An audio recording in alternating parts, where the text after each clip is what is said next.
missed that. We're rolling? Okay, sick. Welcome to Help with Hannah Jones. I'm Hannah Jones. Thank you, Patreon patrons, for making this podcast possible, and thanks Dude IDK Studios in Denver, where we are recording. This is a podcast where I answer your questions, Dear Abby style. And as always, I have a guest in the studio today to help me out that. He does shows all over town. He's a local favorite, and he was recently a finalist in the Comedy Works New Faces competition. It's Nick Dean. What's up? Oh, bro, yeah.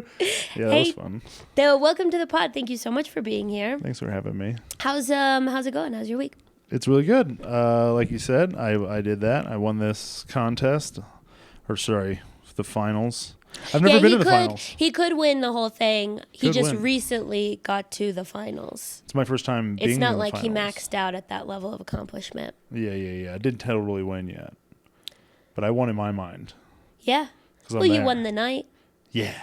Felt Absolutely. Good. Felt good. Well, you tied. No, she got the points. Oh, okay. Yeah, I won. I was pissed they didn't post that. I was like, come on. It's like, come on. Fuck yeah. Say what it is. Yeah. I was glad Kate got in there. You though. should get in the comments and be like, actually, I can't spell very well. I'd be scared somebody would be like, "Oh, well, that's wrong, and that's wrong." I never comment anything. I'm so nervous that I'm going to spell something wrong.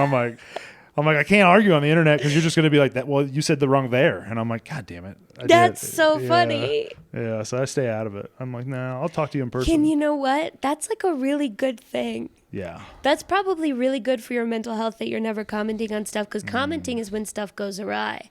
Post all you want, DM your friends. A public comment is the start of when social media starts becoming negative for your brain. Really? I feel. Okay. I don't think we were meant to comment.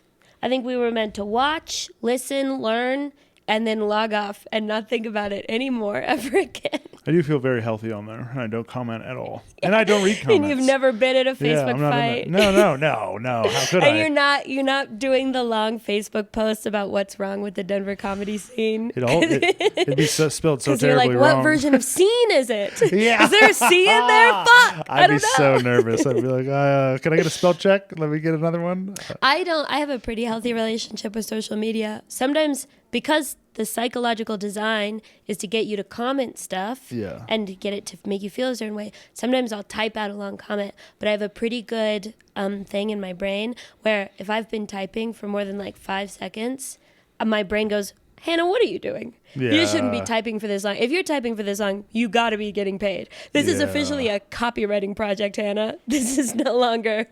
I've done replies like that. I'll just like type it all out, and then I'm like, copy, delete. Yeah, I'm like, all right. 100%. I feel better. No one even knows what happened. Yeah, I've done that for sure. Hell yeah. But other than the comedy contest, what's new? My grandma got dementia. Pretty wild. Just now? It was, you know what I mean? It was like, no one's like, hey, your grandma doesn't know what the fuck's going on. They're like, grandma's getting bad. And I'm like, yeah. Yeah. Last time I seen her, and they were like, my mom was like, you want to take her for a walk? And I was like, yeah. And I went, and she knew nothing. With everybody that I've known who has had dementia, it's happened in my family a lot. Yeah. Everybody, pretty much. Mm-hmm. Can't wait until I can. Can't wait till to I be can outta forget here. this mortal coil. Am I right? But with everyone, the way that it starts is like, oh God, I've got to call grandma today. You know, she's hard to talk to these days. Yeah. And then after a couple of months, it's like, oh, it's dementia. Oh, it's Alzheimer's. Yeah. Hers was weird because I've met a bunch, like, same thing, family, outside the family. And they're all, like, kind of weird and scared. And she was weirdly fun and did not give a shit. Really? Yeah, I'd be like, do you know who I am? She'd be like, no, I do not. I'd be like, okay. Me at an open mic. Yeah. That's exactly how she acts. She, and this is the funny part, is when you knew her personally, she was kind of mean, but if she just was a acquaintance, like coming around you, she'd act up. She'd be like, oh, I'm going to be nice. I'm going to put it on. So now she doesn't know anybody. Oh so my God. She's just way nicer. She's just like, 100%. She's just like, oh, what are we doing? Okay. And do you know where we're at? I don't. Sucks getting old. Well, It's Wow, wild. It's that's wild. beautiful. Yeah. That makes so much sense. Yeah. That I mean, everyone responds differently to their mind going. I had a member of my family did become racist to us, the first time we had ever witnessed anything. We were just Wild. like, whoa, holy shit. That was a deeply repressed part of your memory or subconscious that's letting loose now. I Oh. love that with your grandma, it's much the opposite, where she's on better behavior. Oh yeah. Could you imagine like when kids our age become dementia and they like start talking to people like they talk to people on Xbox Live? That's the first thing I thought. I was like, I was like, man, would I ever be racist? I was like, ooh, maybe if I went back to 12-year-old me on Xbox Live, I could say some wild shit. Yeah, 12-year-old me Yeah, with dementia. Well, and that's what it is, right? That's the arc of aging, is that you become a child again. Right. Yeah.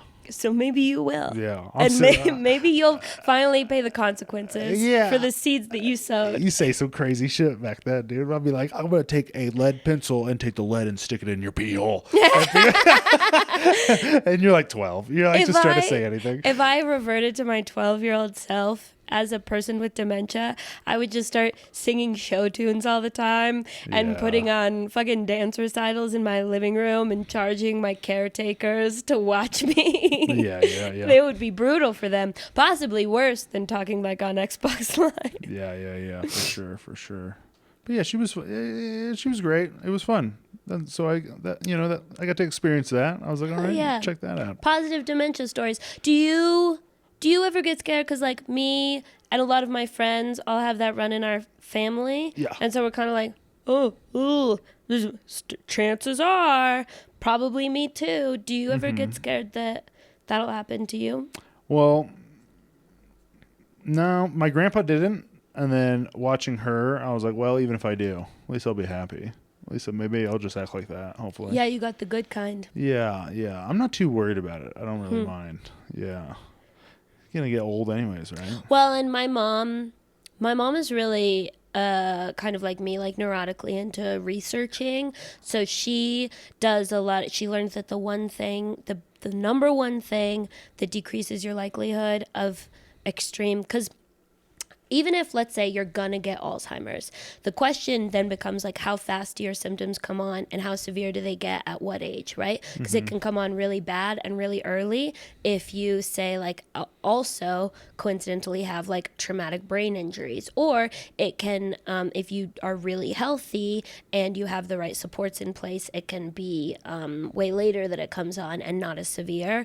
But like my mom, the number one thing that you can do to delay it is like novelty, especially for the body. So like if you're running on the treadmill every day, sure, that's healthy, but it's not nearly as healthy for like your brain and delaying Alzheimer's as like going on a walk in a new part of town every day. Oh, right, like brushing your teeth with your left hand shit? Stuff yes, like that. Yeah. Absolutely. Go to a different way to work. Or like walking in specifically like thin shoes, also good for your balance because Thin shoes? Yeah. What are you saying?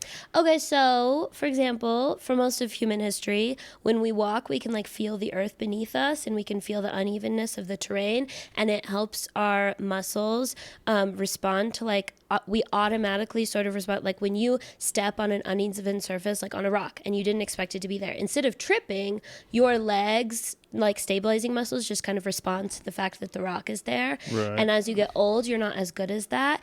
But if you wear clumpy shoes all the time, your foot can't like feel what's happening and adjust to it as well. It's just like, holy shit, my whole foot's like off center. Right. Nike is why old people fall. and you heard it here first. Yeah, Okay, dude. Fuck 'em. no, fuck allegedly. Yeah. Fuck any sort of. We're not running this by a lawyer. Nike is why old people fall and die. They say it. Too squishy Cause shoes. of death, Nike, 100%. It's like the COVID deaths where they'll be like, he died of heart failure. And it's actually COVID. It's like that. If you ever see an old person die of old age, it was Nike. Okay. Falling over. It's the shoes. Should have been barefoot. Old people should be barefoot. Fuck yeah. Are you ready to get into some questions today, Nick? Yeah. Fantastic. Before we get into it, a couple of announcements. Number one, I have shows coming up. Austin, November 4th, doing a comedy festival. I'll be back in Austin to do like a longer headlining set sometime later this year. That will be a comedy festival, short set, a lot of people on the show, but very fun regardless. You should come. November 11th, Des Moines, tickets are up. And that is a very big room. It would be very hard to fill it up. And so if you're listening to this and you're not from Des Moines, and quite frankly, fuck Des Moines, think of perhaps if you know anyone in Des Moines, if you have a friend in Des Moines, or if you've met one person, perhaps you were sitting next to them on a flight and they were headed to Des Moines and you found them on Instagram later and you have their contact information. Break the inherent boundary of them only being an acquaintance by telling them about my show in Des Moines. There, you've created a connection between the two of you. Will it be received well? Probably not. This has gotten away from me a little bit. You can tell. Regardless, the greatest thing that you could ever do for me, and perhaps for yourself, is send someone a link to my Des Moines show. Okay, great. I'm glad I said all that. I got family in Des Moines. Get out there, y'all. Fuck yeah. Nick's sending them the link. Yeah, I got Iowa 100%. folks. Yeah. And then December, Tucson, Bisbee, and Flagstaff. And ticket links are up for those. If you are in a city that has not been listed, I'll be hitting a bunch of cities early next year, and I would love if you signed up for my text list. This is how I decide where to go. This is how I decide what size venue to book in any location. I only send you one text. Only one text. I know other comedians say they're going to send you one text and then they send you like 5 because I'm on their text list and I'm like, oh gosh, you guys are liars. You're making us all look bad. I don't do that. It's just one text. Get on the text list. Number 2, this podcast is sponsored by the Patreon. Patrons have first priority to get their questions answered, and they also receive a bonus episode every month, and it's only $3. Number 3, if you want to ask a question to get answered in a future episode, you can find the link to that form in the podcast description or in my link tree on any of my social media platforms. Let's get into the questions, folks. Okay. You ready? I'm ready. Question 1. I'm in my first year of graduate school, and I've developed a little crush on an advanced student in the department, psych, of course. We're in different programs, thankfully, but he's nearly a decade older than me and just got out of a long-term relationship, which is still fresh and messy. We've been hanging and texting quite a bit, including some pretty deep conversations. He recently asked if I'd want to be friends with benefits. I didn't give him a yes, but I also didn't say never. We've got at least 2.5 years left in school together. Having a secret department fling could be pretty hot, but the stakes are nebulous. My vagina and maybe heart says yes, but my head says no. What do I do? Signed, horny for connection. Drop out. Yeah, definitely drop out because then you can keep banging him. It doesn't matter. And I will say, I did a lot of research on master's programs for psychology. If that's what, or you... No matter 2.5, probably a master's program. And there's no way that you're going to make enough money to pay off all the loans. There's absolutely no way. Pretty much no matter, unless you go to school in like a rural area and then move to New York City, that's pretty much the only way. And it's just from the cost of living. That's pretty much the only way that you'll be able to pay off those loans with your billables. Drop out 100%. Yeah, save yourself 2.5 years. Absolutely. Get a different job. Don't be a therapist. Yeah. In all seriousness, I will say texting quite a bit and having pretty deep conversations and having a crush does not, in my mind, lead to the answer of friends with benefits. It sounds like he is asking if you want to be friends with benefits and you would like to fall in love with this man. Yeah, for sure. This seems classic. This seems absolutely this classic. guy just wants to bang. Which is also why I can't say that I think you'd be an amazing therapist. Because this is 101 level shit, dude. This is the most cut and dry person that's ever potentially written in here. Must have bad grades. Absolutely. Has to have bad grades. Yeah. And I wish you'd get a grade on this. He's a more advanced student in the department. Power dynamic. Boom. Yep. He's nearly a decade older than me, and just got out of a long-term relationship. I'm imagining like a Professor Snape kind of, Weasley. What's the chick's name? The woman Weasley? No, not Hermione. Ginny? Jenny Weasley kind of vibe going Fucking right now. Professor Snape. You know how old? That's the only two Harry Potter members that couldn't fuck. I've read, Nick, I'll be honest with you, I have read fan fiction about most possible combinations of Harry Potter characters fucking. And the only one that's been novel to me in 10 fucking years is Ginny Weasley and Severus Snape. I'm pretty good, I can match them up good.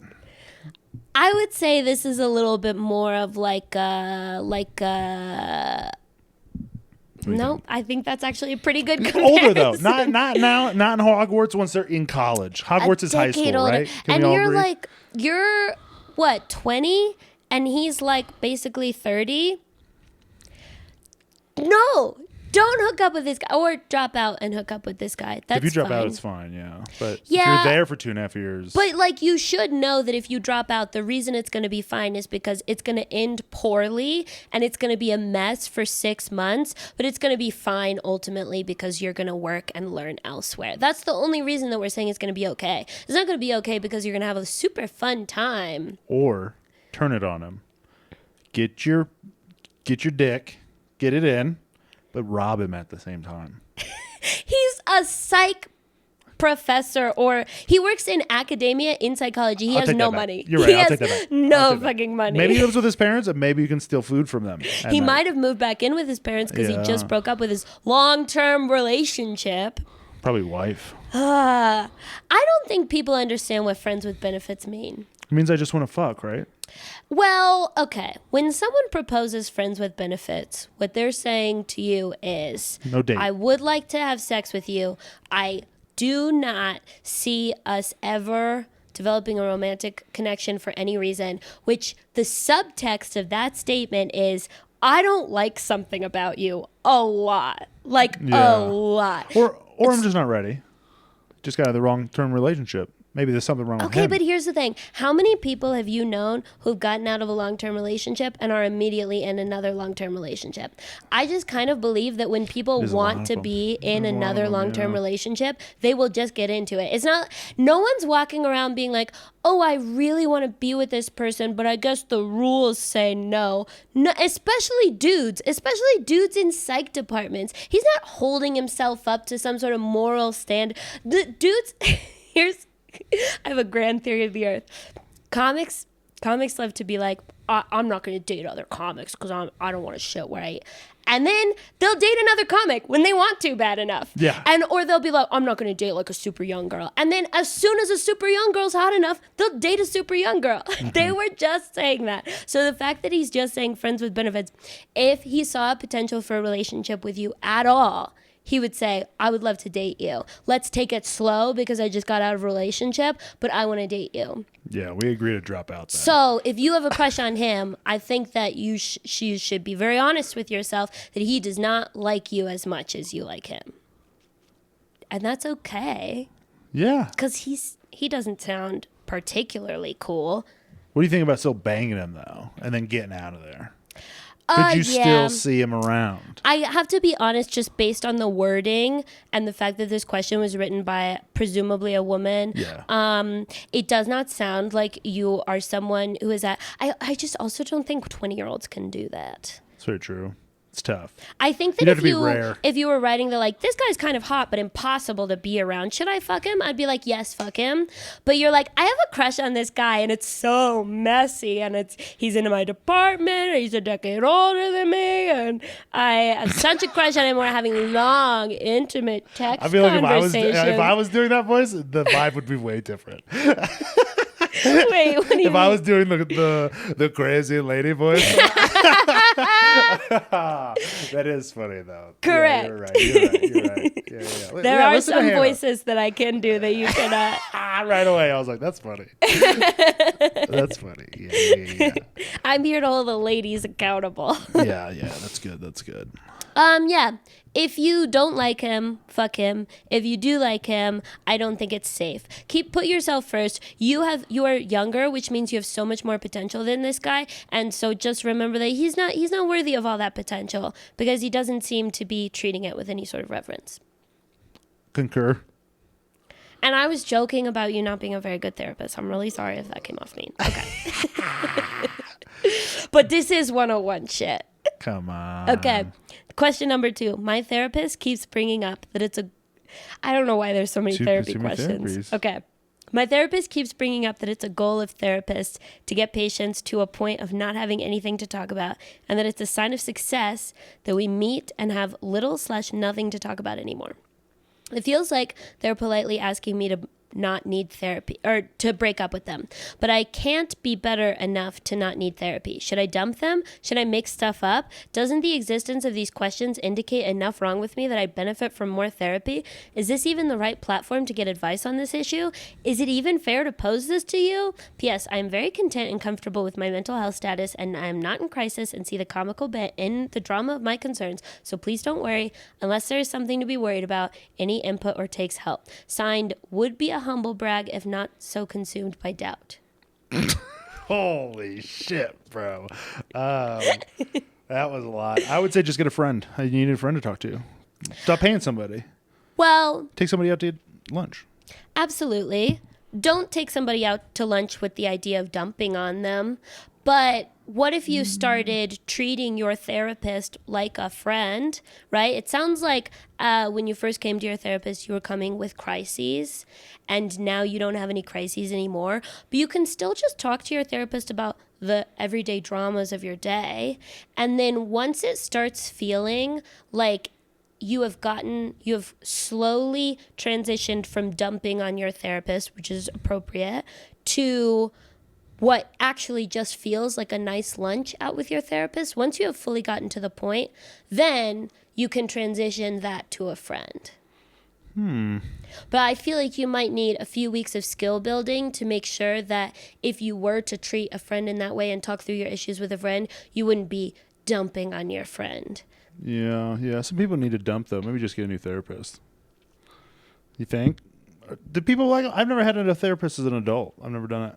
You had it as a kid, though? Yeah. My parents would fight a lot, and they made me go to therapy for that. So, but I like even... Was it helpful? No. I didn't, as a kid, I was like, I don't know. Get me out of here. I was like, what do I need to talk? You should talk to them. I was like, I don't know what you guys talking to me. They're like, do you think it's your fault? And I was like, no. And they're like, oh, all right, well, you got 2 more weeks. Yeah. That's tough, you know? Like, I think that you can stop doing therapy. I love to stop doing therapy. As soon as I start thinking, gosh, I feel like my mental health would be way more helped by like a new nail set than this therapy appointment because they cost the same amount approximately. Oh, nice. As soon as I start having that thought enter my head, that's kind of a good indicator to me that is probably not fully worth it. Right. And honestly, probably the nails would help my mental health more. But I think a lot of people think that they can only talk to their therapist about serious crises. And your therapist is just someone that you're paying to talk about whatever to. Yeah. The whole idea is that, like, if I unloaded this all on my friend, it wouldn't be fair, or our relationship wouldn't be an equal give and take if I brought this whole situation to them. So just try talking to your therapist about the everyday little dramas of your day, a little friendship gossip and shit. It doesn't have to be that serious. And then once you get to the point where it genuinely feels like you're talking to a friend, then you can probably integrate back into the more standard practice of just taking all your problems to your friends. Have you ever done a random dump? Where you're like, you got a little something, and you're like, this person seems nice at the grocery store. And you like, just give it to them. No. Oh, that feels good. Yeah. You just trap somebody for like 10 minutes and just like tell them, and they look at you like, what the fuck are you telling me? How does it get started? You just go. You just like, oh my God, but the grandma thing, you'd be like, my grandma got dementia, and they're like, really? And you're like, you just tell them, and they're like, you just like, you got some. If you know you got somebody for a little bit, you could dump on them and then get the fuck out of there. And then hopefully they never talk to you again. I was a barista, and I had that happen to me. I bet that happens to them a lot. But I have this weird thing where I'm not if I don't know someone, I don't feel like this innate need to be very nice to them. Right. And so if people were like dumping on dangerous. me and they were a stranger Yeah. and it wasn't my job to be there, I would kind of just walk away. Yeah, it's dangerous. You're right. You're And right. other girls in the shop would be like, I always feel like I have to stand there for 20 minutes while they finish. And I'm like, that's so weird. I never feel like I have to stand there. I always feel like I could walk away at any time because it's simply not my job to listen. Right. Well, at that point, you just go for another one. Yeah. You're like, well, fuck it. I'll try the Lyft driver next. Oh my God. I had the most insane Lyft driver. It's worse when it's the other way around, when they In do it Chicago? to you. Oh, no. Oh, yeah. That's the worst. Do you unload on your Lyft driver? I can never unload on anyone who's on the clock. It feels like I'm taking advantage and harassing someone. I'm very specific, but it has to be like old man not doing much at the job. That's like already bullshitting with me. Or like, Oh, yeah. Someone that's just like kind of, or like a lady doing flowers at the grocery store or something. You look bored. And you're like, hey, I'm thinking about getting flowers for my wife, and she did this. So you just don't even buy them. Just get the fuck out of there. Well, never mind. These don't smell like I thought they'd smell like. Oh my God. Yeah, those are fun. Yeah. I don't do Lyft. I try not. I honestly don't do a lot of Lyfts. I'm a scooter guy. I do this, and I have a car, so I don't really need to a lot. Yeah. But I don't know. Damn. I mean, does it feel? Are you one of those people where it feels like if you can just put the problem into words, then you feel better? Oh, way better. Oh, I don't ever. I'm like, As soon as I start talking about something, I feel way worse. really? Yeah. It just gets deeper and deeper, and then at the point where a core wound pops into my little head, and then I'm like, oh no, what have I gotten myself into? I find that I tend to be best mentally when I'm completely distracting myself from everything that's happening in my brain. You know how they say sit alone with stillness, meditate? None of that shit works for me. What works for me? Get on the hamster wheel. Work for the man. Start producing profit for someone else, for other shareholders. And then I feel amazing. Feel accomplished. Because I'm in alignment with the greater world. When you're diving into your own brain and when you're living in your own body, you're not in alignment with the goals of capitalism. So you'll always feel that friction. But if you just go whole hog, if you just get on the hamster wheel and start running, then you're in perfect alignment with the rest of society. You be buying, be working and buying in a constant cycle, and it feels good. I feel completely the opposite way. Like walking around on, Because you're pretty well adjusted, I would say. I walk around on a Monday while people are working. I'm like, you schmucks. I got nothing to do today. I feel great. No, I always want more free time, and then the second I have it, I'm like, oh, I forgot. Free time's just hanging out with yourself, and this is my least favorite bitch. Yeah. I guess I feel busy all the time just with shit I need to do for myself. So Yeah. I'm like, once I get that time, I'm using it for sure. Okay, so to circle back to your question, you can try breaking up with your therapist if you want. You can always come back to therapy. You can also just cancel on them enough until they break up with you. That's what I've definitely done in the past. But you can also just gab with them. Doesn't have to be serious, and you don't have to be in crisis. And the whole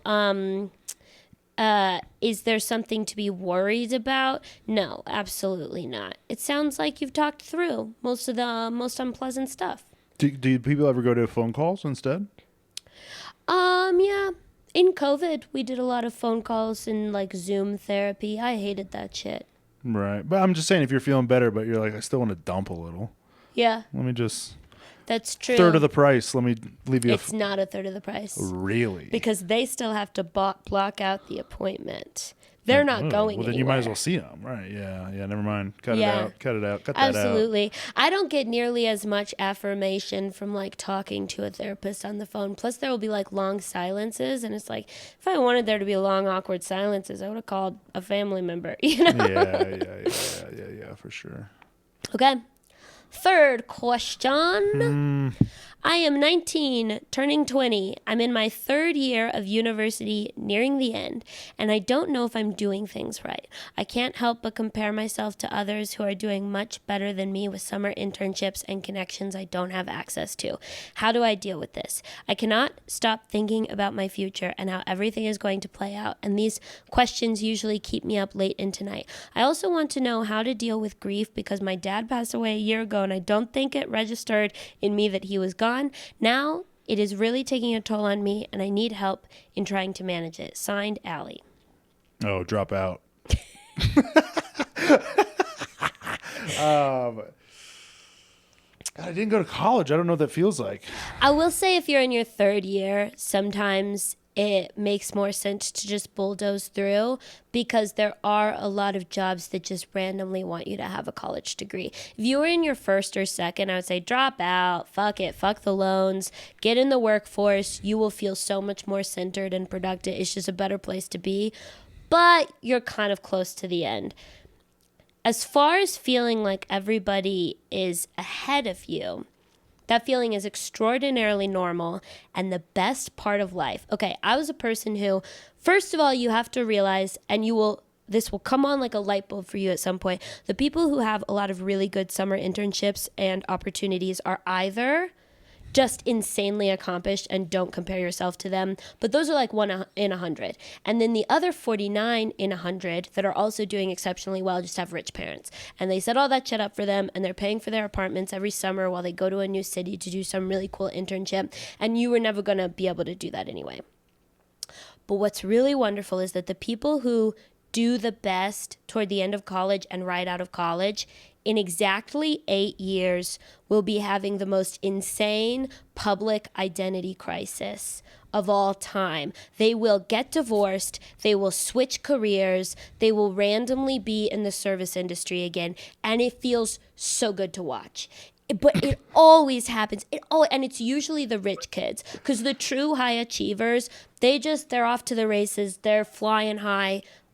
They're the Obamas of the world, and they were just going to be the president no matter what, and everyone could feel it from the very beginning.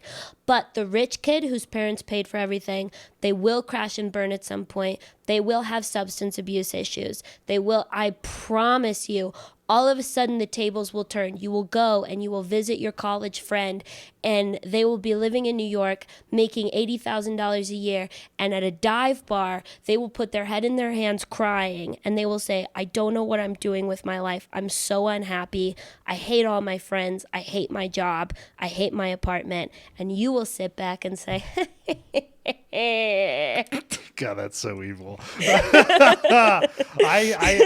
I say bail immediately. If you're comparing yourself to people that you compared yourself to in high school or in college, just get the fuck out of there. Yeah. Reinvent yourself. Why not? You can do it 9 more times. Yeah. Forever. So long until you're finally like, oh, Jesus, am I really going to be 35 and go move again? So what do you got, 15 more years? I say just fucking get out of there. Even if you stay in college, go to a different one. Even if it's in the same state, that's just go somewhere actually else. really good advice. That's actually really good advice. Transferring might be really, really smart. If you can, where all your credits transfer and then you can graduate from somewhere else. Because sometimes if everything just feels wrong, it's not you and it is just the surroundings, and you can just find brand new surroundings. Yeah, and then there'd be shorter, because what, you got a year left? Maybe 2 if you're getting wild. Less people and less things to compare yourself to, and you just have to be worried about like the things that you're doing right there at the moment. Yeah. Because right now it seems like you're sedentary. Mm-hmm. If you're comparing yourself, gotta fucking move. The things that you will compare yourself on in college tend to be particularly meaningless things. Exactly. Like getting into grad school is a big one, but then when you're 28, everyone realizes that grad school is like not that cool. Yeah, it's like some people go to grad school, but when you walk into a dinner party, I think it feels like when you're 19 that when you walk into a dinner party, people with PhDs are inherently cooler than other people. It's like not true at all. No. By the time you're 30, you'll realize that at a dinner party, a PhD gives you no clout, not one iota of clout. And if it does, that's going to be a bad dinner party. That is not going to be fun at all. Yeah, as somebody with no education, when I'm at a dinner party and I'm with people with education, and they go, well, what's up with you? And I go, I dropped out. And they're like, you're here with us and we like you? And I'm like, yeah, dude, you like me way more than you like your life. Yeah. And I fucking don't give a shit about what you were caring about 10 years ago. It's just like I figured my own shit out. The older you get, the more you move into the economy becomes more about self-actualization, being at home with oneself because it becomes painfully obvious. And so the faster that you stop thinking about achieving in the form of like getting the internship and the placement and everything and start thinking it in terms of like knowing yourself and being comfortable with yourself. That's the real high achievement. And that's the real shit that is going to make you seem cool and worthwhile down the line. Mm-hmm. And in achieving those things, you don't have to pay attention to those other things. So true. Yeah, for sure. Look at us. We're therapists. There was this kid in college. There was a lot of people in the college that I went to who got like SNL internships or late night internships. And there was one kid in specific who was like doing a lot of cool stuff. He just like got everything. Yeah. And I was very jealous of that, obviously. And then I heard that everyone, his entire internship, hated him. Ooh, yeah. And it was, I mean, that is the most interesting thing about a person who has all the things that you want. The more you get to know them, you'll realize that they hate their life. For some reason, it's always like that.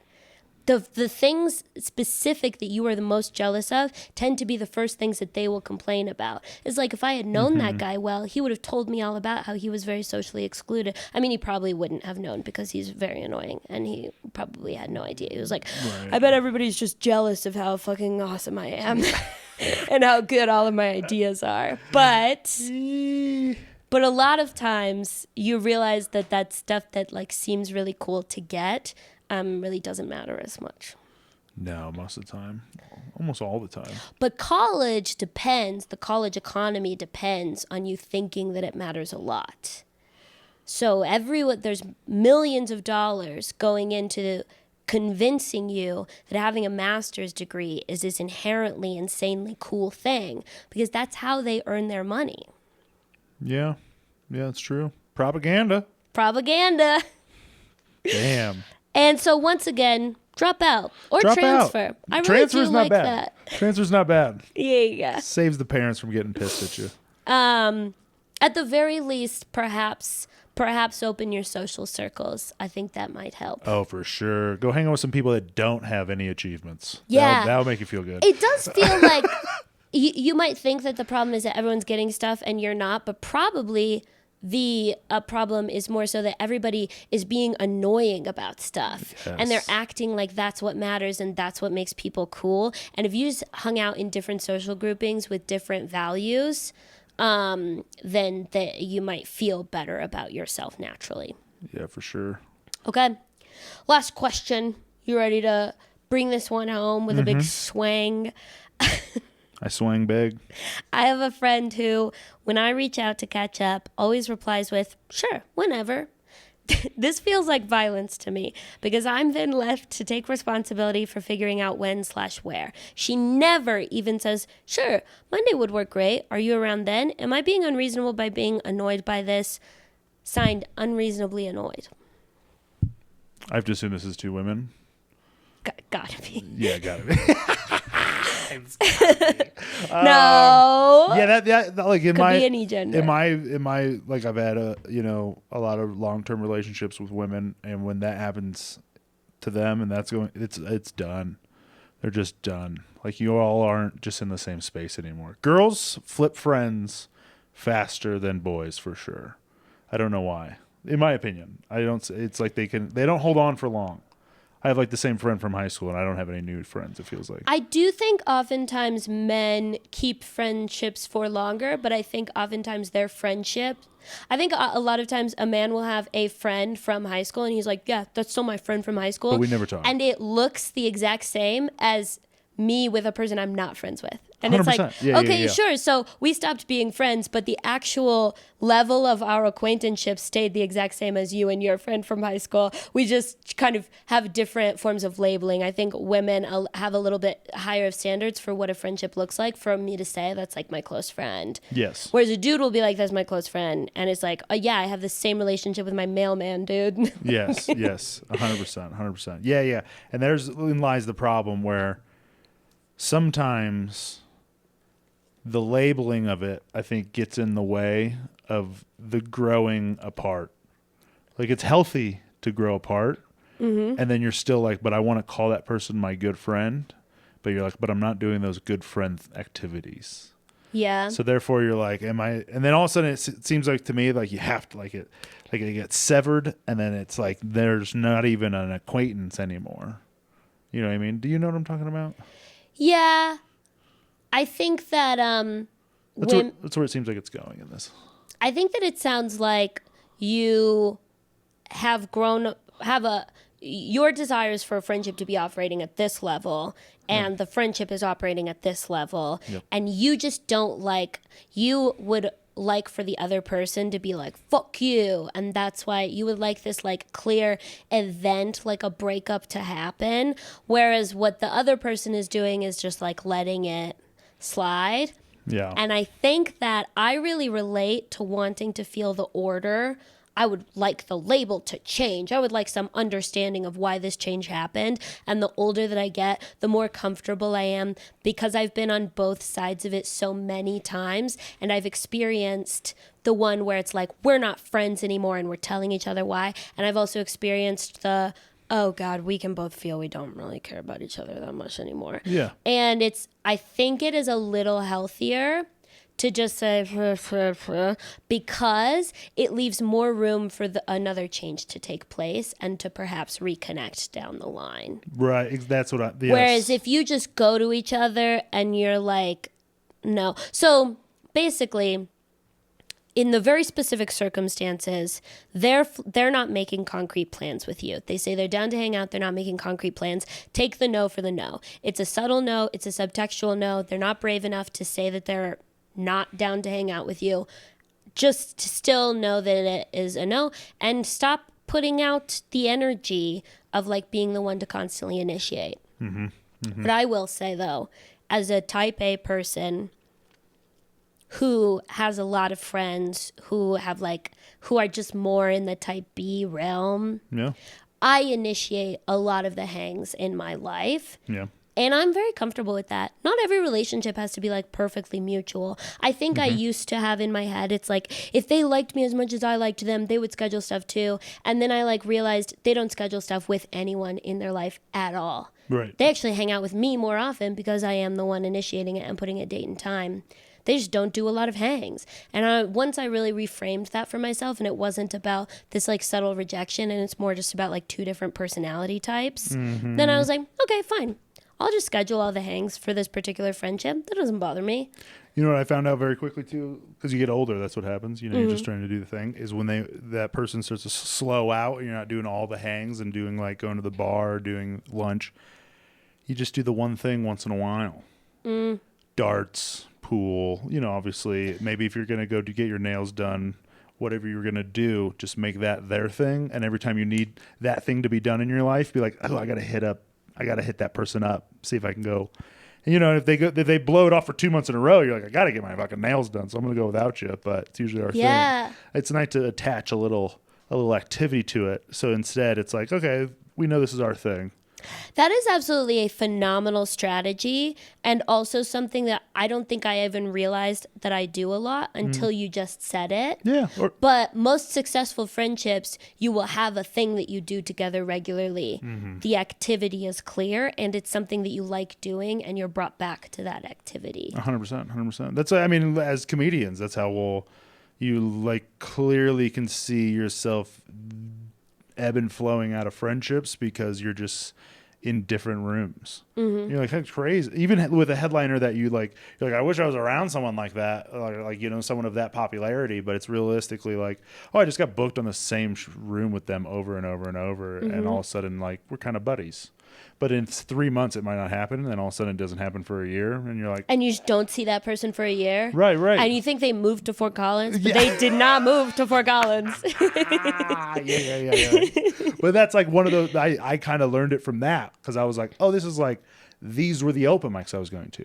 Yeah. And now I start getting booked on maybe more shows. Now I'm going to be hanging out with these other people that are getting on the shows, not the people at the open mics, blah, blah, blah. And then maybe even bop back in. So I thought that same thing with like golf. Like I have my golf buddies now, and now I have like a group of dudes that's like, if we can make it, we're going to make it. But it's not every week. But if we could, usually like once a month. I also had a lot of friends for a long time where like we would hang at night on the weekends, which is a perfectly regular time to hang. I started getting pretty serious about pursuing comedy and wasn't willing to reserve a Friday night pretty much ever. And all of a sudden, those friendships are like harder to maintain. Yep.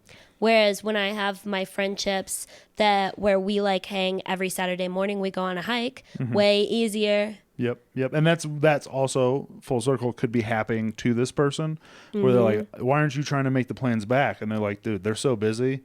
Making a plan seems dreadful. So now it's just like, hey, if you can come up with something, I'll put it in the calendar because I like you and we're buddies. Yeah. There's no way I'm going to go out of my way to like, if I'm going to do something, I'm going to take the time off. That also could be happening in a relationship, I feel like, a lot of the time. Sometimes I felt like friends were like, what's going on? And I'm like, I'd rather like not plan anything. I have so much shit going on. If I have a time off, I'm going to not contact anybody. I'm just going to kick it. You know what I mean? Or whatever. Chill. Yeah, I think this person, you should try making the plans for them.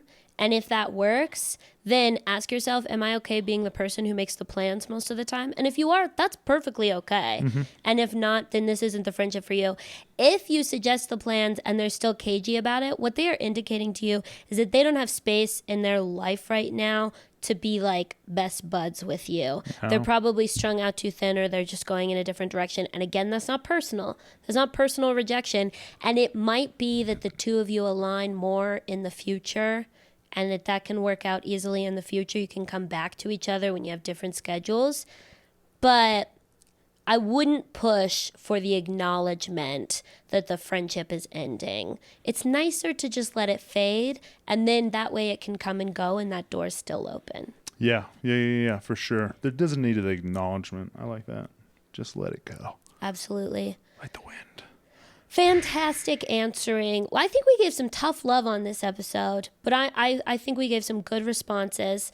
As always, this episode will come out in a couple weeks. Nick, where can people find you, and what would you like them to follow you to? Oh, I got a YouTube. I got an Instagram. I got a website. I'm always doing shows around the Colorado. Do you want to say any of those usernames, or you just?